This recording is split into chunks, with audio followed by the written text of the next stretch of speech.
بسم اللہ الرحمن الرحیم۔ السلام علیکم ورحمۃ اللہ وبرکاتہ۔ Welcome to the channel Saliha zone. Dear audience, اگر آپ اس چینل پر نئے ہیں تو ویڈیو کی جانب بڑھنے سے پہلے چینل کو لازمی سبسکرائب کیجیے، شکریہ۔ تقریر یا مضمون: پاکستان کی قومی زبان اردو۔ اردو ادب کا پس منظر برصغیر کے مسلمان مذہب، ثقافت، روایات، رسوم و رواج، عقائد اور زبان کے لحاظ سے ہندوؤں سے علیحدہ ایک وجود رکھتے تھے۔ ہندوؤں سے اتحاد ایک خواب تھا جو کانگریسی رہنما عرصے سے دیکھ رہے تھے، اور جس کی تعبیر قائد-اعظم کی جدوجہد کی بنا پر ہندو نہ دیکھ سکے۔ پاکستان کا قیام کا بنیادی مقصد مسلمانوں کے مذہب اور تہذیب و ثقافت کی حفاظت تھا۔ مصور پاکستان علامہ محمد اقبال کے قائد-اعظم کے نام ایک خط کے اس جملے سے اس بات کی وضاحت ہو جاتی ہے: مسلمانوں کے نقطۂ نگاہ سے ہندوستان کے بیشتر مسلمانوں کے نزدیک تہذیبی مسئلہ کہیں زیادہ اہمیت رکھتا ہے۔ جناب صدر، تہذیب کے عوامل میں زبان سب سے زیادہ اہمیت رکھتی ہے۔ برصغیر کے مسلمانوں کے لیے اردو ایک قومی اور مذہبی زبان کی حیثیت رکھتی تھی، کیونکہ مسلمانوں کی تہذیب و ثقافت کی امین یہی زبان ہے۔ ہندوؤں کی شروع ہی سے یہ کوشش تھی کہ کسی طرح مسلمانوں کی تہذیبی میراث کو ہٹا کر انہیں ہندو لمانی یعنی ہندو پلس مسلم تہذیب میں مدغم کر دیا جائے، یعنی ملا دیا جائے، تاکہ یہ اپنے شاندار ماضی کو یاد کر کے مستقبل میں ہندوستان کی حکمرانی کے خواب نہ دیکھ سکیں۔ یو پی کے کانگریسی وزیر تعلیم سوامی سمپورنانند کے یہ الفاظ دیکھیے جو انہوں نے اپریل 1936 میں تعلیمی مسائل پر تقریر کرتے ہوئے کہے تھے: ہر وہ شخص جو ہندو یا مسلم تہذیب کے قائم رکھنے اور اس کو مدارس میں جاری کرنے پر زور دیتا ہے، وہ یقینی طور پر ملک کو نقصان پہنچانا چاہتا ہے۔ میں یہ عرض کرنا چاہتا ہوں کہ یہ چیز ہندوستان میں ہی مفقود ہونی چاہیے۔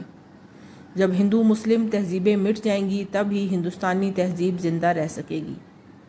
میرے مجلس ہندوؤں کی ابتدا ہی سے یہ کوشش رہی ہے کہ مسلمانوں کی تہذیب کے ساتھ ساتھ کسی طرح اس زبان کو بھی مٹا دیا جائے جو مسلمانوں کی تہذیبی میراث کا سرچشمہ ہے۔ ہندوستان کی تاریخ میں سب سے پہلے 1867 میں اردو اور اس کے فارسی رسم الخط کو ختم کر کے بھاشا اور دیوناگری رسم الخط رائج کرنے کی باقاعدہ اور منظم تحریک شروع ہوئی، اور یہ تحریک سر سید احمد خان کی مخلصانہ کوششوں سے کچھ زیادہ کامیابی حاصل نہ کر سکی، تاہم اس سے ہندوؤں کی اردو دشمنی کھل کر سامنے آ گئی۔ مولانا الطاف حسین حالی نے حیات جاوید میں اس تحریک کے عوامل اور اثرات کا بڑی تفصیل سے جائزہ لیا ہے۔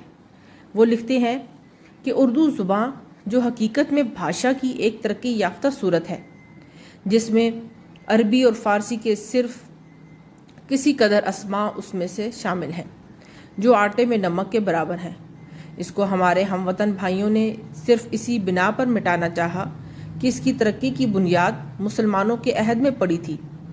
چنانچہ 1867 میں بنارس کے سربر آور دو ہندوؤں کو یہ خیال سوجا کہ جہاں تک ممکن ہو تمام سرکاری عدالتوں میں سے اردو زبان اور فارسی رسم الخط کے موقوف کرانے کی کوشش کی جائے، اور بجائے اس کے کہ بھاشا جاری ہو جو دیوناگری میں لکھی جائے گی۔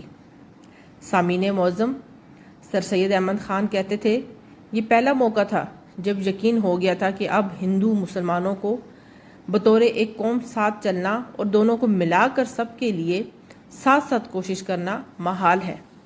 ان کا یہ بیان کہ انہی دنوں جب یہ چرچا بنارس میں پھیلا، ایک روز مسٹر شیکسپیئر سے، جو اس وقت بنارس میں کمشنر تھے، میں یعنی سر سید احمد خان مسلمانوں کی تعلیم کے باب میں کچھ گفتگو کر رہا تھا، اور وہ متعجب ہو کر میری گفتگو سن رہے تھے۔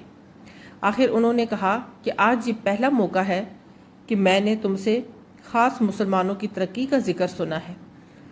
اس سے پہلے تم ہمیشہ عام ہندوستانیوں کی بھلائی کا خیال ظاہر کرتے تھے۔ سر سید احمد خان نے کہا، اب مجھے یقین ہو گیا ہے کہ دونوں قومیں کسی کام میں دل سے شریک نہ ہو سکیں گی۔ ابھی تو یہ کم ہے، آگے آگے اس سے زیادہ مخالفت اور عناد ان لوگوں کے سبب جو تعلیم یافتہ کہلاتے ہیں بڑھتا نظر آئے گا۔ جو زندہ رہے گا دیکھے گا۔ انہوں نے کہا اگر آپ کی یہ پیشن گوئی صحیح ہوئی تو انتہائی افسوس ہے۔ میں نے کہا مجھے بھی نہایت افسوس ہے، مگر اپنی پیشن گوئی پر پورا یقین ہے۔ مولانا حالی نے مزید لکھا کہ ہندوؤں نے اردو کو ختم کرنے کے لیے مضمون اور تقریر ابھی جاری ہے۔ پلیز نیکسٹ پارٹ کے لیے چینل کو سبسکرائب کیجئے، ویڈیو کو لائک اینڈ شیئر بھی لازمی کیجئے۔ شکریہ، اللہ حافظ۔